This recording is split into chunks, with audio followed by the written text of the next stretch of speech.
আমরা এখন যাচ্ছি পিকনিকে। আজকে আমরা নৌকাতে পিকনিক করব। এখানে আছে মাংস আর আমাদের নৌকা গেছে নৌকা আনতে ওইদিকে।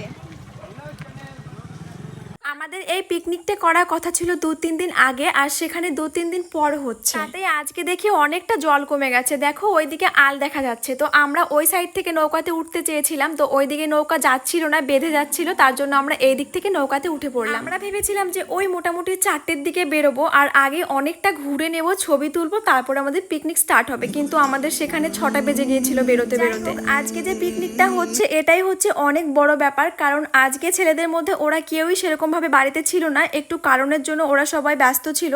তো ওরা যে বাড়িতে এসে সবকিছু গুছিয়ে আমাদেরকে পিকনিক করতে নিয়ে এসছে, এটাই হচ্ছে অনেক বড় ব্যাপার। চলো তোমাদেরকে বলে দিই আমরা কি দিয়ে পিকনিক করছি। তো সেরকম বড় কিছু কোনো কিছুই হচ্ছে না। তো আমাদের সবার ইচ্ছে ছিল যে খাসির মাংস দিয়ে পিকনিক হবে, কিন্তু আমাদের মধ্যে একজন আবার খাসির মাংস খায়